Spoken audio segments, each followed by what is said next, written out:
रामानंद कोहे तुम्ही ईश्वर स्वतंत्र, कार्य तो मार भय तुम्ही नहीं परतंत्र। कहते देखिए, हमने तो बता दिया राजा की क्या परिस्थिति है, आपने उसको अंगवस्त्र दिया, उसको थोड़ा हौसला बढ़ाए, लेकिन आप तो स्वतंत्र ईश्वर हैं, आपको किस बात का भय है? तुम्ही महापरतंत्र, आप तो तुम्ही नह परतंत्र, आप तो किसी के अधीन नहीं है, तो आप चाहे तो दर्शन दें या ना दें, आपके ऊपर है। तो महाप्रभु कहते हैं आगे से, शुक्ल वस्त्रे मसी बिंदु जैछे न लुकाय, सन्यासी अल्प छिद्र सर्वलोक गाय। तो महाप्रभु कहते हैं आप लोग मुझे आके बोल रहे हैं कि राजा से मिलिए, राजा से मिलिए, लेकिन जो सफेद रंग का कपड़ा होता है, सफेद धोती, उस पर थोड़ा सा भी दाग पड़ जाता है तो जैछे न लुकाय, उसको छुपा नहीं सकते, है ना। जो थोड़ा नीला काला रंग का लुंगी होता है, उस पर कुछ दाग धब्बा लग जाए पता नहीं चलता है, लेकिन जो सादा सफेद कपड़ा है उस पर थोड़ा सा भी धब्बा पड़ जाएगा तो सब देखेंगे। तो इसी प्रकार से सन्यासी अल्प छिद्र सर्वलोक गए, सन्यासी के चरित्र में अगर थोड़ा सा भी कोई दोष निकला, सब लोग उसके गाना गाएंगे। और आजकल तो बहुत ज्यादा भी है ना, व्हाट्सएप, फेसबुक, इंस्टाग्राम, सब फोटो बनाकर उस पर पोस्ट कर देंगे। सन्यासी ने अगर उल्टा हाथ से पानी भी पी लिया तो उसका फोटो आ जाएगा कि देखो महाराज को पानी नहीं पीना आता है। तो इसलिए वो कह रहे नहीं, मैं दर्शन नहीं दूंगा। बहाना बना रहे हैं महाप्रभु, बहाना बना, परीक्षा ले रहे हैं सबकी। तो रामानंद राय कहते हैं, राय कह कत पापीर करियाछि अव्याहति, ईश्वर सेवक तुम्हार भक्त गजपति।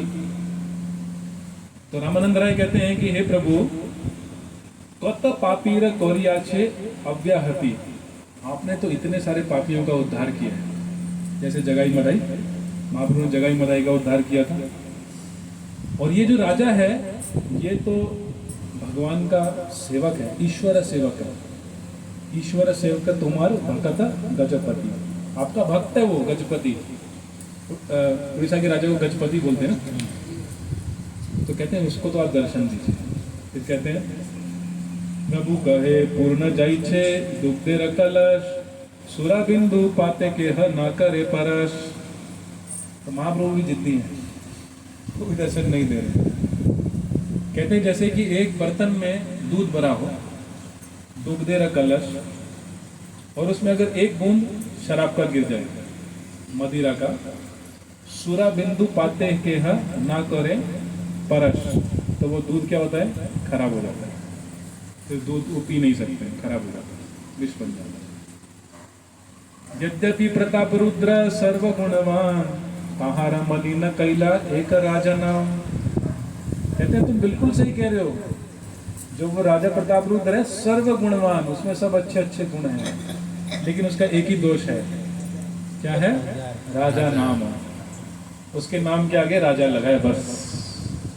वही देखकर अगर कोई मुझे देखेगा कि मैं राजा से बात कर रहा हूँ, तो सन्यासी अल्प छिद्र सर्वलोक गाय, सब जगह मेरा बदनामी हो जाएगा कि श्री कृष्ण चैतन्य सन्यासी होके भी राजा के साथ बातें कर रहा है, राजा के साथ मिल रहा है, सब जगह बदनामी हो है। तो बस वो राजा है, इसलिए मैं उसको दर्शन नहीं दूं। फिर महाप्रभु का थोड़ा सा हृदय पिघलता है, इतने सारे भक्त लोग बोल रहे हैं, है ना। तो महाप्रभु का थोड़ा हृदय पिघलता है। कहते हैं अच्छा ठीक है, एक काम करो, उसके पुत्र को मेरे पास लेकर आओ। इंग्लिश में कहते हैं ना, if you love me love my dog, है ना। अगर आपके बेटे को कुछ, सबकी ये एक इच्छा होती है कि हमारा बेटा हमसे भी ज्यादा आगे जाए, हमसे भी कुछ बड़ा करके दिखे, है ना। तो बेटे को कुछ मिलता है तो उसके पिता को लगता है कि उसको ही मिला है, उतनी ही खुशी होती है कि नहीं। तो इसलिए वो कह रहे हैं कि उसके बेटे को मेरे पास लेकर आओ, क्योंकि बेटा पिता का रिप्रेजेंटेटिव होता है, प्रतिनिधि होता है, तो मैं उसको दर्शन दूंगा, लेकिन राजा से नहीं मिलूंगा, अभी भी नहीं मिलूंगा। तो इस प्रकार से रामानंद राय राजा को बताते हैं, सुंदर राजा र पुत्र श्यामल वर्ण, जो राजा का पुत्र था गजपति प्रताप रुद्र का, उसका जो शरीर का रंग था श्यामल वर्ण, सांवला था, जो भगवान कृष्ण जैसा होता है, बड़ा सुंदर दिखता था। सुंदर राजा रा पुत्र श्यामला वरण। किशोर वयस दीर्घ कमल नयन, और जैसे भगवान कृष्ण की नेत्र होते हैं ऐसे कमल की तरह बड़े बड़े आंखें, इतनी सुंदर सुंदर उसकी आंखें थी। और नौजवान लड़का था। पीताम्बर धरे अंगे रत्न आभरण, श्री कृष्ण स्मरणे ते हो होइला उद्दीपन, और वो पीला धोती पहन कर आया। एक तो भगवान कृष्ण जैसा दिखता भी था, सांवले रंग का था, बड़ी बड़ी कमल के समान आंखें थी, कमल के पत्थर के समान, वो पीला धोती भी पहन लिया। तो जैसे ही महाप्रभु ने देखा, महाप्रभु को कृष्ण का स्मरण हुआ है ना। देखिए, जिसको हम प्रेम करते हैं वो हमारे सामने ना हो तो भी हम उसको देखते हैं, है कि नहीं। जैसे घर में किसी का बेटा हॉस्टल में पढ़ता है, आईआईटी दिल्ली में, तो वो लड़के का अगर कुछ बैट या उसका पैंट या उसका कोई खिलौना दिखेगा तो माँ को तुरंत बेटे का याद आ जाएगा, है ना। उसको ऐसा लगे कि बेटा वहीं पर ही प्रेजेंट है, ऐसा लगता है ना, क्योंकि प्रेम है वहाँ पर। तो महाप्रभु तो राधा रानी के भाव में है, वो कृष्ण से प्रेम करते हैं। उन्होंने जैसे उस बालक को देखा, उनको कृष्ण का स्मरण हो गया। और महाप्रभु क्या किए, महाप्रभु उस बच्चे को गले से लगा लिया और महाप्रभु का प्रेम उद्दीपन हो गया। और महाप्रभु कहते हैं हे महाभागवत जहाँ दर्शने ब्रजेंद्र नंदन स्मृति होई सर्वजने। क्योंकि ये लड़का तो बहुत भाग्यशाली है, इसको देखकर सबको कृष्ण का स्मरण हो जाएगा। और महाप्रभु ने उस बच्चे को गले से लगा लिया और अपनी आंखों से रो रो के उसको पूरा नहला दिया। महाप्रभु जब कृष्ण का स्मरण होता तो बहुत रोते थे, इतना प्रेम उमड़ आया उनका कृष्ण के प्रति, और बच्चे को पूरा आंसुओं से स्नान करा दिया। तो यहाँ पर एक बात हम देख सकते हैं कि महाप्रभु ने राजा को तो योग्य नहीं समझा दर्शन देने के लिए, है ना, लेकिन राजा के पुत्र को समझ लिया, राजा के पुत्र को दर्शन दिया। इसका मतलब है कि भक्ति में, स्पिरिचुअल लाइफ में हमारी योग्यता हमारे जन्म पर आधारित नहीं होती, है ना। राजा योग्य नहीं था, महाप्रभु के अनुसार राजा योग्य नहीं था, लेकिन राजा का पुत्र योग्य था। तो भक्ति में हमारी योग्यता जन्म के आधार पर नहीं होती। जैसे भगवान नरसिंह देव आए, भगवान ने किसका वध किया, हिरण्यकशिपु का, लेकिन किसको गले लगाया, प्रहलाद को, वो कि हिरण्यकशिपु का बेटा ही है कि नहीं।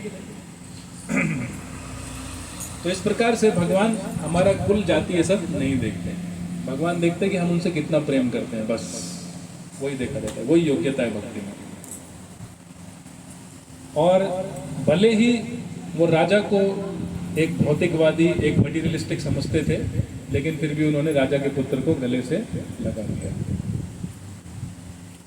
उसके बाद कहा गया है, सही होइते भाग्यवान राजा नंदन, प्रभु भक्त गणे मध्य होइला एक जन।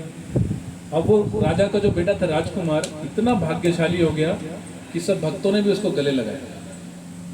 राजा को तो वहां पे आना भी अलाउड नहीं था, लेकिन राजा के पुत्र को सबने स्वीकार किया, सबने अंगीकार किया, और सब लोग बड़े खुश हुए कि आज भक्त लोग मन मन में सोच रहे थे कि आज राजा के पुत्र को कृपा मिली है, कल राजा को भी मिलेगी। यहाँ पर देखिए चल क्या रहा है, चल ये रहा है कि महाप्रभु जो कि स्वयं भगवान है, वो राजा को दर्शन नहीं देना चाहते, उसको अयोग्य समझते हैं, लेकिन भक्त लोग चाहते हैं कि महाप्रभु राजा को दर्शन दें। यहाँ पर भक्त और भगवान के बीच में टग ऑफ वॉर चल रहा है, खींचातानी चल रही है। महाप्रभु ने नहीं देंगे दर्शन, भक्त चाहते हैं किसी न किसी तरह से राजा प्रताप रुद्र को कृपा मिले, दर्शन मिले महाप्रभु का। तो कौन जीतता है, भक्त जीतता है, भगवान जीतते हैं, ये देखना है। तो राजा के पुत्र को तो महाप्रभु ने गले लगा लिया, उसे कृपा दे दी। अब ये जो राजा का पुत्र है जब अपने घर जाता है वापस, तो राजा प्रताप रुद्र बड़े खुश होते हैं, कहते हैं कि मेरे पुत्र को गले लगाया, मैं भाग्यशाली हूँ आज। और वो भी अपने पुत्र को गले लगा के वो भी आंसुओं से उसको नहला देते हैं। तो 2 बार स्नान हो गया आंसुओं से, एक बार महाप्रभु ने नहला दिया, एक बार उनके पिताजी ने ही आंसुओं से उनको नहला दिया। तो इस प्रकार से राजा के पुत्र को भी महाप्रभु की कृपा प्राप्त होती है। इसके बाद होता क्या है कि रथ यात्रा का समय आता है, और रथ यात्रा के समय जैसा कि हमने कल चर्चा किया था कि सार्वभौम भट्टाचार्य जो राजा के गुरु हैं, उन्होंने बताया था कि जब महाप्रभु रथ यात्रा में कीर्तन करेंगे, नाचेंगे, तो वो कृष्ण प्रेम में पागल हो जाएंगे, कृष्ण प्रेम के नशे में उन्मत्त हो जाएंगे। उस समय आप जाकर उनको प्रणाम कर देना और आपको वैष्णव समझ के वो गले लगा लेगा। तो अभी बिल्कुल वैसा ही चल रहा है। तो रथ यात्रा शुरू होती है, तो जैसे जगन्नाथ जी मंदिर के बाहर आते हैं, पाउंडी विजय होता है, आप सब जानते हैं, और ये राजा हाथ में झाड़ू लेकर जगन्नाथ जी के सामने झाड़ू लगाते हैं। आज भी लगाते हैं ना, आपने देखा होगा, अभी भी चलता है ना, छेरा पहरा। तो ये उस समय से चला आ रहा है, 500 वर्ष पहले से। जब महाप्रभु देखते हैं तो महाप्रभु का हृदय और पिघल जाता है कि देखो ये राजा इतना महान राजा है, लेकिन झाड़ू लेकर जगन्नाथ जी के सामने सफाई कर रहा है, झाड़ू लगा रहा है, भंगी का काम कर रहा है, राजा होकर भी। तो महाप्रभु का हृदय और अंदर से पिघल जाता है, लेकिन बाहर से वो दिखाते नहीं है कि मुझे कृपा करनी है। और फिर राजा, मुझे प्रभु जी ने बोला कि थोड़ा समय हम क्वेश्चन आंसर के लिए रखें, तो मैं कथा को थोड़ा शॉर्ट करके आज प्रश्न उत्तर के लिए थोड़ा ज़्यादा समय रखें। तो इस तरह से जगन्नाथ जी का रथ सिम्हा द्वार से शुरू होता है जगन्नाथपुरी में, और चलते चलते वहाँ पर पहुँचते हैं जगन्नाथ वल्लभ गार्डन। आपने देखा है, अगर वो ग्रैंड रोड पर जगन्नाथ जी का जो रथ चलता है, सामने चलते जाएंगे तो बाएं हाथ की ओर एक बहुत सुंदर गार्डन आता है, उद्यान आता है, जिसको बोलते हैं जगन्नाथ वल्लभ उद्यान। तो महाप्रभु नाचते नाचते कीर्तन में नाचते हैं, तो राजा प्रताप रुद्र भी ऊपर अपने महल से देख रहे हैं, और महाप्रभु ने अपने हृदय से तो कृपा कर ही दी है, बाहर से दिखाया नहीं है, हृदय से कृपा कर दी है। तो अभी राजा प्रताप रुद्र को दिखाई देता है कि रथ के चारों ओर 4 पार्टी हैं, कीर्तन पार्टी। एक कीर्तन पार्टी में 7-8 मृदंग बजाने वाले हैं, 15-20 करताल बजाने वाले हैं, और 8-10 भक्त नाच रहे हैं।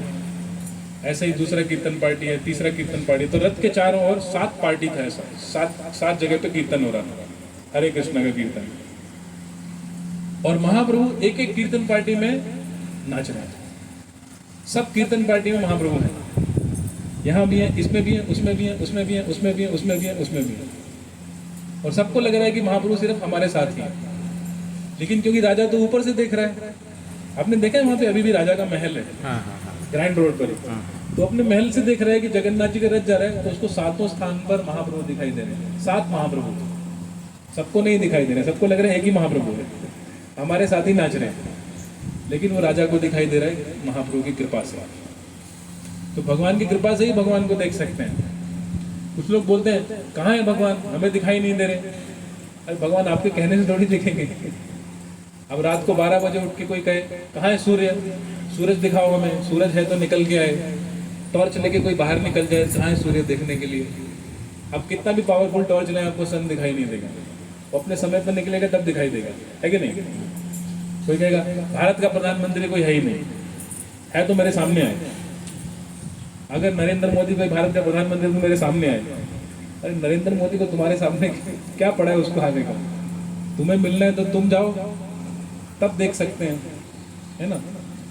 तो इस प्रकार भगवान को कोई चैलेंजिंग स्पिरिट से नहीं देख सकते हैं, पहले हमें सबमिट करना होगा। तद विधि प्रणिपाते न परिप्रश्ने न सेवया, भगवान की सेवा करके और भगवान से प्रणिपात मतलब प्रणाम करते हुए, तब हम भगवान को समझ सकते हैं, तब भगवान का दर्शन भी कर सकते हैं। आप मोदी जी से भी मिल सकते हैं, आपको प्राइम मिनिस्टर ऑफिस में जाकर एप्लीकेशन देना होगा, और आपका एप्लीकेशन में अगर रीज़न ठीक निकला तो आपको अपॉइंटमेंट मिल जाएगा, आप मोदी जी से मिल सकते हैं। लेकिन कोई यहाँ पर राउरकेला में खड़ा होकर कोई प्रधानमंत्री नहीं है, इस देश में कोई प्रधानमंत्री नहीं है, कहाँ है, अगर है तो मेरे सामने आए, तो कभी मिलेगा, कभी नहीं मिलेगा। तो भगवान को चैलेंजिंग स्पिरिट में हम नहीं प्राप्त कर सकते हैं, सबमिट करना होगा। तो उसने देखा कि महाप्रभु 7 पार्टी में एक साथ कीर्तन कर रहे हैं, एक साथ नाच रहे हैं सातों पार्टी में। और जब महाप्रभु नाचते थे तो उनका लाल वस्त्र होता था, सन्यासी हैं, तो ऐसे गोल गोल घूमते थे, ऐसा लगता था कि फायर बैंड है। इतना तेज तेज घूमते थे कि भक्तों को लगता था कि अभी बस महाप्रभु उड़ जाएंगे हेलीकॉप्टर की तरह ऐसे करके बहुत तेज घूमते थे, नाचते थे ऐसे। और जब जगन्नाथ वल्लभ गार्डन आया, मतलब रथ भगवान का, जगन्नाथ जी का रथ आगे बढ़ता गया, और जब जगन्नाथ वल्लभ गार्डन आया तो महाप्रभु की इच्छा हुई कि थोड़े समय वहां पर जाकर आराम करें, क्योंकि महाप्रभु तो भगवान है, वो तो थकेंगे नहीं, लेकिन जो बाकी भक्त मृदंग बजा रहे हैं, करताल बजा रहे हैं, उनको तो थकान होती है ना।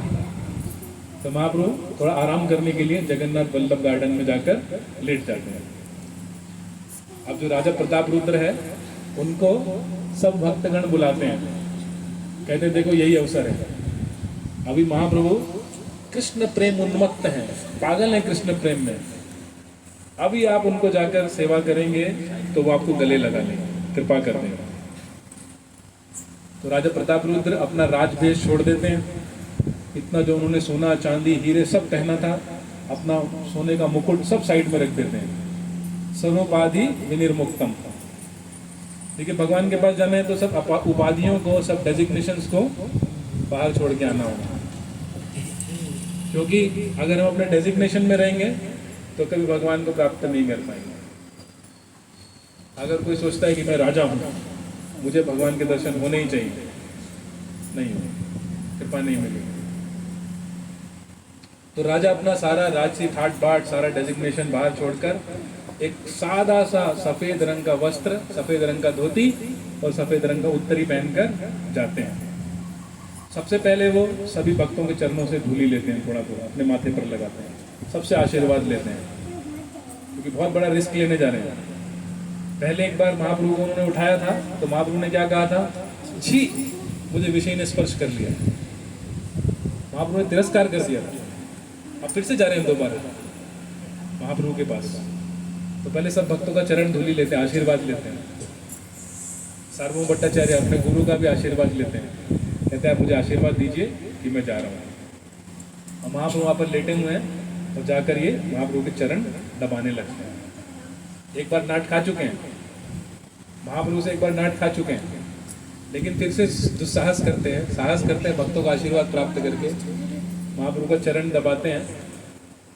और जैसे ही महाप्रभु का चरण दबाते हैं साथ साथ में वो गोपी गीत भी गाते हैं। तो गोपी गीत क्या है, जब ठाकुर जी रासलीला किए थे तो रासलीला करते हुए एक दिन अचानक से भगवान कृष्ण रासलीला से विलुप्त हो गए, डिसअपीयर, और भगवान आए नहीं। भगवान ने देखा कि गोपी के मन में थोड़ा सा अभिमान आ गया, तो जहाँ पर अभिमान है वहाँ पर कृष्ण नहीं है, तो कृष्ण रासलीला छोड़कर चले गए। अब कृष्ण रासलीला छोड़कर चले गए तो गोपियाँ रोते रोते एक गीत गाती हैं जिसको बोलते हैं गोपी गीत, भागवतम में 10वें स्कंद में दिया गया है। आज भी जगन्नाथ जी के लिए गोपी गीत गाया जाता है, जगन्नाथपुरी में, वृंदावन में भी गाते हैं, वृंदावन में भी गाते हैं। तो उसमें एक स्टैंजा आता है गोपी गीत में, वो शुरू होता है, तव कथामृतम तप्त जीवनम कविभिरी, चलिए मेरे साथ साथ बोलिए, दो लाइन करके बोलेंगे, तव कथामृतम तप्त जीवनम, बोलिए, कविभिरीडितम तप्त जीवनम कविभिरीडितम कल्मषापहम्, कविभिरीडितम कल्मषापहम्,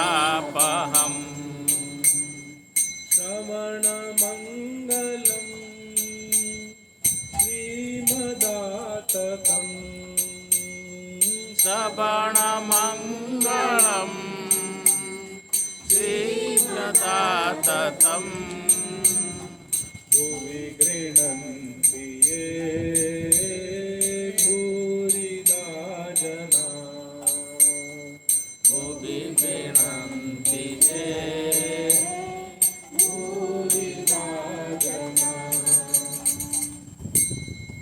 तो ये वाला गोपी गीत का ये वाला स्टेंजा गाते हैं। इसका अर्थ ये है, गोपियाँ कहती हैं कृष्ण को कि कृष्ण आपकी कथा अमृत के समान है, तब कथा अमृतम तप्त जीवनम। और जो इस सांसारिक जीवन की तृष्णा से तप गए हैं, दुखी हैं, उनके लिए कृष्ण कथा एक अमृत के समान है, श्रवण मंगलम। और भगवान कृष्ण की कथा जीवन में परम मंगलमय होती है। और वो व्यक्ति जो कृष्ण कथा को पूरी धरती पर सुनाते हैं, धरती पर विचरण करते हुए कृष्ण के बारे में सबको बताते हैं, वो वास्तव में बहुत उदार है। भूरिदाजन, भूरिदाजन मतलब बहुत उदार है, बहुत मैग्नेनिमस है,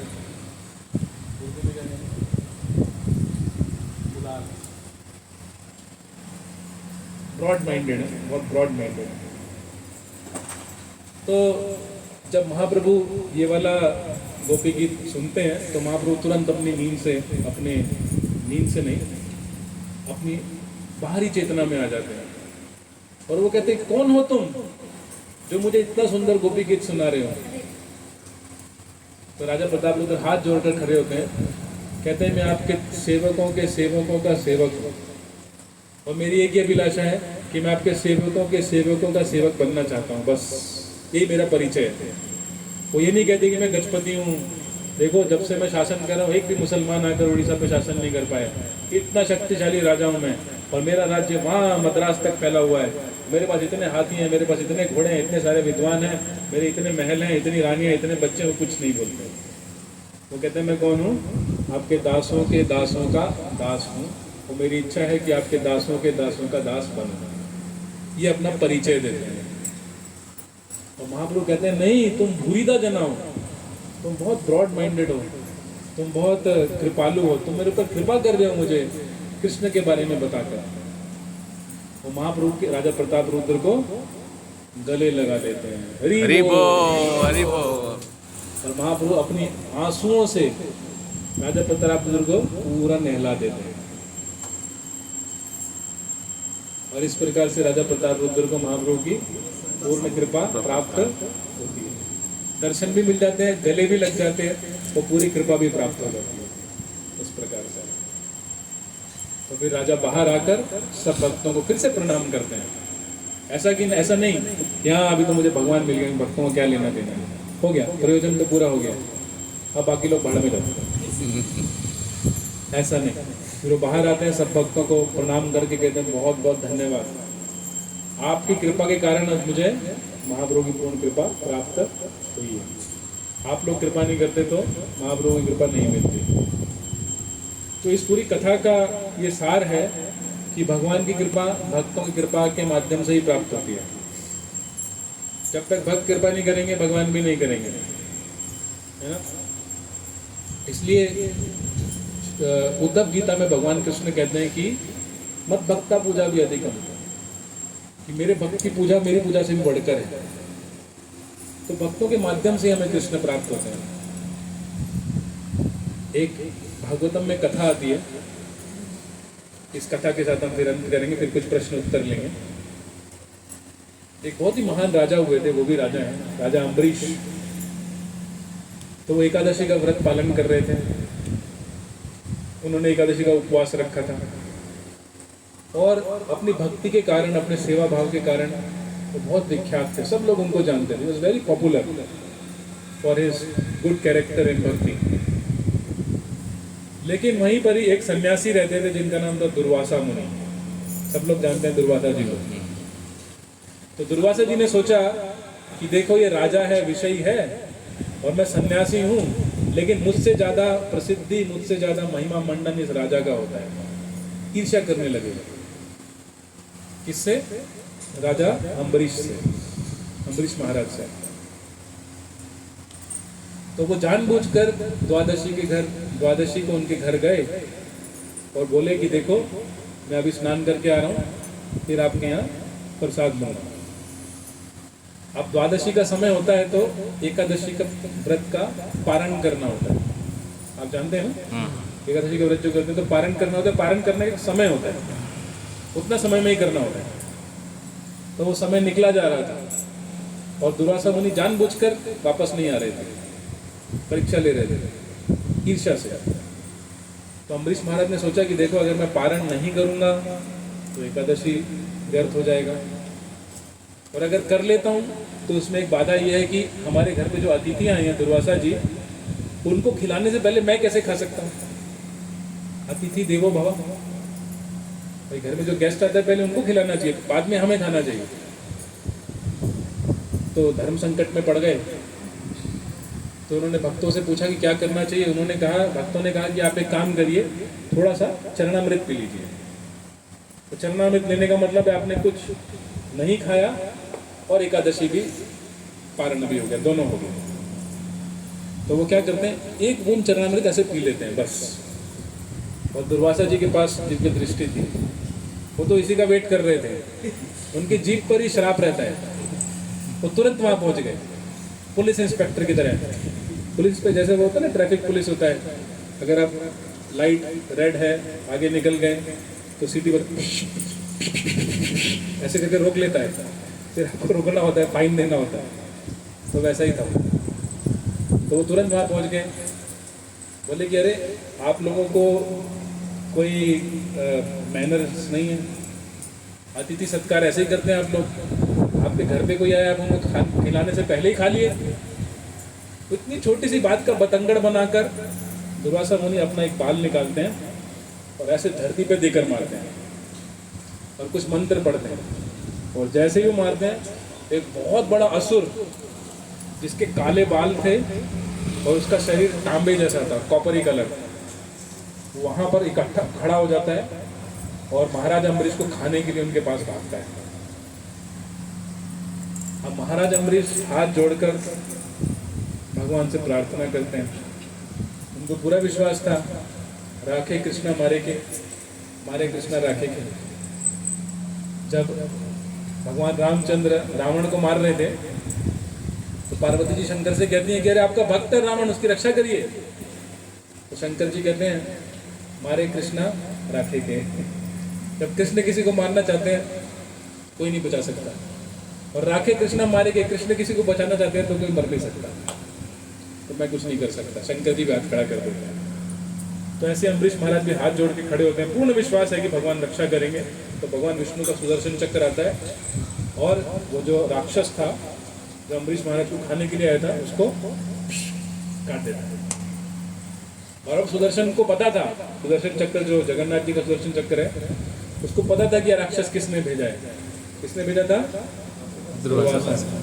तो वो दुर्वासा के पीछे पीछे, दुर्वासा जी आगे आगे, धोती पकड़ के आगे आगे और पीछे पीछे सुदर्शन चक्र भाग रहे हैं, कभी इधर भाग रहे हैं, कभी उधर भाग रहे हैं, कभी उधर। सुदर्शन भी पीछे पीछे भाग रहे हैं। और सुदर्शन कभी कभी पास आ जाता है, तो सुदर्शन पास आ जाता है तो सुदर्शन से अग्नि निकलती है, तो दुर्वासा जी का पिछवाड़ा जलने लगता है।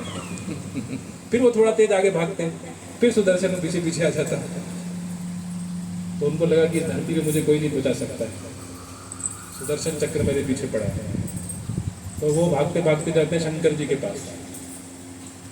शंकर जी कहते हैं अरे मैंने तो बताया था ना, राखे कृष्णा मारे के, मारे कृष्णा राखे के, मैं रक्षा नहीं कर सकता, बाढ़ में जाऊँ।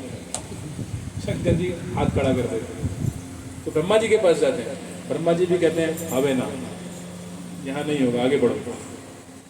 तो भगवान विष्णु के पास जाते हैं जिनका सुदर्शन चक्र है। भगवान विष्णु को कहते हैं कि देखिए आपका सुदर्शन चक्र है, मुझे जलाने के लिए, अरे मेरी रक्षा करिए। तो भगवान विष्णु कहते हैं अहम भक्ता पराधीनो ही स्वतंत्र इव द्विजा साधु वीर ग्रस्त हृदय भक्ते भक्त जन प्रिय। वो कहते हैं कि मैं तो भक्तों के अधीन हूँ। भगवान विष्णु कहते हैं मैं तो भक्तों के अधीन हूँ, मैं तो परतंत्र हूँ। I am not independent, I am dependent on my devotees.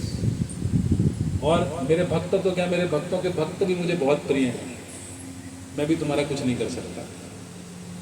अब दुर्वासा मुनि को समझ में आता है कि चाबी किसके पास है? अम्बरीश के पास। तुरंत भाग के जाते हैं, अम्बरीश के चरणों में जाके दंडवत प्रणाम कर देते हैं। हरि बोल। कहते क्षमा कर दीजिए, गलती हो गई। कहते वो तो छोटी सी बात थी, चलिए ठीक है माफ कर दीजिए। और अम्बरीश महाराज देखिए उनका भाव देखिए, वो कह रहे हैं कि आप मुझे क्षमा कर दीजिए, मेरे कारण आपको इतना कष्ट हुआ, आपको मेरे कारण शिव लोक जाना पड़ा, ब्रह्म लोक जाना पड़ा, विष्णु लोक जाना पड़ा, आपको इतना भाग दौड़ करना पड़ा, मेरे कारण मुझे क्षमा कर दीजिए। चलिए दोनों साथ में बैठ के प्रसाद खाते हैं। तो साथ में बैठ के सब प्रसाद लेते हैं दोनों। तो इसलिए भगवान अपनी कृपा को भक्तों के माध्यम से ही देते हैं। ये पूरा इस कथा का सार है। तो राजा प्रताप रुद्र को उसके बाद महाप्रभु का दर्शन होता है, आलिंगन होता है, वो बड़े आनंदित हो जाते हैं। इतने सारे भक्तों के प्रयास से महाप्रभु ने ये युगांडा के लिए फोन एक तैयार हो रहा है। कल एक और आ जाएगा ना, आप भिजवा देना कल का। वैसे तो इस प्रकार से राजा प्रताप रुद्र को महाप्रभु की पूर्ण कृपा भी प्राप्त होती है।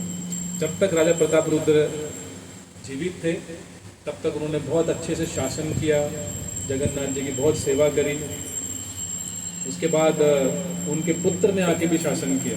यहाँ पर उड़ीसा में कुछ लोग बोलते हैं कि राजा प्रताप रुद्र महाप्रभु के शिष्य बन गए इसलिए वो मुसलमानों से हार गए, लेकिन ऐसा नहीं है। महाराज प्रताप रुद्र के जानने के कई सालों बाद मुसलमान लोग उड़ीसा पे शासन किए।